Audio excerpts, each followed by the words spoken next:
뜨거운 태양이 내리쬐던 1518년 여름, 프랑스 스트라스부르는 기이한 광기에 휩싸였습니다. 트로피아라는 여성이 거리로 나와 춤을 추기 시작한 것이죠. 멈추지 않고 마치 누가 조종이라도 하는 듯 몇 시간이고 미친 듯이 춤을 췄습니다. 이건 평범한 춤사위가 아니었습니다. 보이지 않는 힘에 이끌린 듯한 춤은 곧 수백 명을 휩쓸어 버릴 섬뜩한 광경의 시작이었습니다. 몇 주가 지나면서 수십 명, 아니 수백 명의 사람들이 트로피아의 광적인 춤에 프리소에 났습니다. 밤낮으로 춤을 춰대는 통에 몸은 만신창이가 되었고 정신은 마치 리듬에 완전히 사로잡힌 듯 보였습니다. 의사들은 당황했습니다. 뜨거운 피나 악마의 짓이라는 등 여러 의견이 오갔지만 이토록 엄청난 규모와 기이함을 완벽하게 설명할 수 있는 이론은 없었습니다. 춤추는 역병이 절정에 달하자 해결책을 찾던 당국은 점점 더 기이한 방법들을 동원하기 시작했습니다. 병에 걸린 사람들이 춤을 추면서 병을 떨쳐낼 수 있을 거라 믿고 무대까지 설치했습니다. 끊임없이 음악을 연주하도록 악사들을 불러들였고 이는 끊임없이 이어지는 섬뜩한 광경에 더욱 박차를 가했죠. 1918년에 춤추는 역병은 역사상 가장 미스터리한 사건 중 하나로 남아 있습니다. 집단 히스테리부터 맥각 중독에 이르기까지 다양한 추측이 난무하지만 아직까지 명확한 해답은 찾지 못했습니다. 이 사건은 예측 불가능하고 종종 설명할 수 없는 인간 행동의 본질을 보여주는 섬뜩한 본보기이며 역사의 기록 속에 여전히 숨겨진 미스터리에 대한 증태티모노입니다.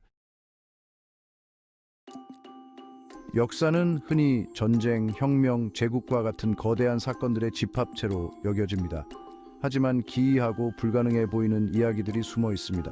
1983년 피츠버그에서 병이 폭발 사건이 일어났습니다. 메탄가스가 폭발해 변기가 산산조각 났습니다. 주민들은 겁에 질렸습니다. 범인은 하수도 시스템에 축적된 메탄가스였습니다. 1919년 보스턴에 당밀 재해도 있었습니다. 당밀이 폭발해 끈적한 파도가 보스턴을 덮쳤습니다. 21명이 목숨을 잃었습니다. 평범한 것들이 치명적인 결과를 초래할 수 있습니다. 역사는 놀라움으로 가득합니다. 수많은 전쟁 이야기 중에서 1932년에 발발한 MU 전쟁만큼 특이한 전쟁도 드물 것입니다. 이 전쟁은 적대적인 국가나 반란군을 상대로 한 것이 아니라 무시무시한 적, 바로 MU를 상대로 벌어졌습니다. 수천 마리에 달하는 이 크고 날지 못하는 새들은 서호주의 농부들에게 골칫거리였습니다. 농작물에 피해를 주고 자원을 놓고 경쟁했기 때문입니다. 좌절감에 빠진 농부들은 해결책을 찾기 위해 정부의 도움을 요청했고 정부는 다소 황당한 해결책을 내놓았습니다. 군인들을 투입하여 루이스 기관총으로 MU를 사살하라는 것이었습니다. 그렇게 인간 대 MU의 코믹하면서도 묘하게 심각한 전쟁인 MU 전쟁이 시작되었습니다. 그러나 MU는 놀라울 정도로 교묘한 적이었습니다. 총소리가 들리면 사방으로 흩어졌고 민첩한 움직임과 강인한 생명력으로 군인들의 노력을 무력화시켰습니다. 몇 주 동안 계속된 전쟁은 결국 MU의 완승으로 끝났습니다. 군인들은 MU의 전략에 밀리고 수적으로 열세에 몰려 기관총을 거둔 채 전장에서 철수할 수밖에 없었습니다. MU 전쟁은 호주 역사에 남아있는 우스꽝스러운 사건이지만 아무리 뛰어난 장비를 갖춘 군대라도 예상치 못한 적에게 패배할 수 있다는 것을 보여주는 사건입니다. 사장 사라진 제9군단, 영국 안개 속으로 사라진 로마 군단의 미스터리, 힘과 질서의 상징이었던 로마 제국도 길들지 않은 야생의 땅 브리타니아 앞에서는 어쩔 수 없었습니다. 완만한 언덕과 안개 자욱한 황무지 사이에서 오싹한 미스터리가 펼쳐졌습니다. 바로 제9군단의 실종입니다.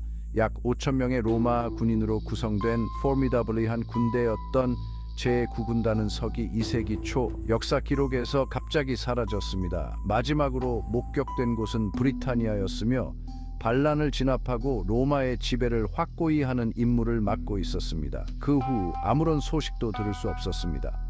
전투 기록도, 후퇴 기록도, 그들의 운명을 알려주는 어떤 흔적도 찾을 수 없었습니다.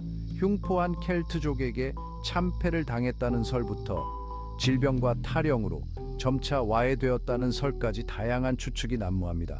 어떤 이들은 제9군단이 큰 전투에서 패배했고 로마 제국의 무적 이미지를 지키기 위해 역사에서 그들의 기록을 지웠다고 추측하기도 합니다. 제9군단의 실종 미스터리는 오늘날까지 역사가들의 마음을 사로잡고 사람들의 상상력을 자극하고 있습니다. 로마 제국의 한계를 보여주는 사건이며 거대하고 unforgiving한 자연 앞에 한 군단 전체가 흔적도 없이 사라져버린 채 속삭임과 전설만 남긴 채 사라져버린 사건입니다. 5장 모자 장수의 현실, 수은 중독과 빅토리아 시대의 어두운 그림자. 루이스 캐럴의 소설 이상한 나라의 앨리스에 등장하는 whimsical 캐릭터 모자 장수는 문학적 상상력의 산물처럼 보일 수 있습니다. 하지만 그의 에라티찬 행동과 앞뒤가 맞지 않는 말들은 빅토리아 시대의 어두운 현실, 수은 중독에 그 뿌리를 두고 있습니다. 19세기 성행했던 모자 제조 산업에는 위험한 비밀이 숨겨져 있었습니다. 바로 질산 수은입니다. 이 독성 물질은 펠트를 처리하는 데 사용되었는데 모재에 원하는 모양과 질감을 내는 역할을 했습니다. 하지만 수은에 장기간 노출되면 모자 장수들은 심각한 결과를 맞이해야 했습니다.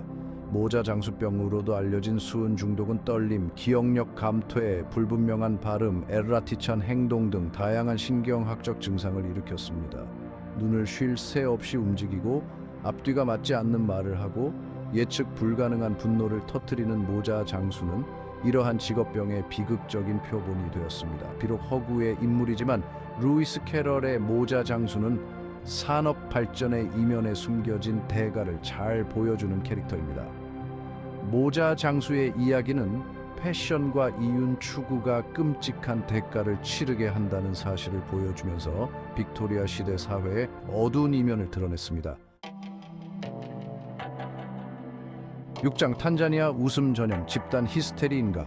기쁨과 즐거움을 표현하는 보편적인 행위인 웃음이 1992년 탄자니아에서 이상한 방향으로 전개되었습니다. 당시 탕가니카, 현재의 탄자니아에서 여학생 몇 명의 웃음으로 시작된 이 사건은 곧 통제 불가능한 웃음 전염병으로 번져 수천 명의 사람들에게 영향을 미치며 몇 달 동안이나 지속되었습니다. 웃음은 매우 강렬했으며 종종 울음, 실신, 비명 발작을 동반했습니다. 전염성이 매우 강해서 학교와 마을을 통하여 빠르게 퍼져나갔고 의사들은 당황했으며 당국은 확산을 막기 위해 고군분투했습니다. 웃음 전염병의 원인에 대한 이론은 집단 히스테리의 한 형태인 집단 정신 질환부터 잠재적인 환경적 요인에 이르기까지 다양했습니다. 일부 연구자들은 이 웃음이 최근의 정치적 격변과 사회적 변화를 겪고 있는 공동체의 스트레스와 불안이 표출된 것이라고 믿고 있습니다. 탄자니아 웃음 전염은 기이하고 불안정하지만 감정과 행동이 집단을 통해 얼마나 빠르게 퍼져나갈 수 있는지를 보여주는 사례입니다. 마음, 신체, 사회의 복잡한 상호작용과 인간 행동의 영원한 미스터리를 보여주는 사건입니다.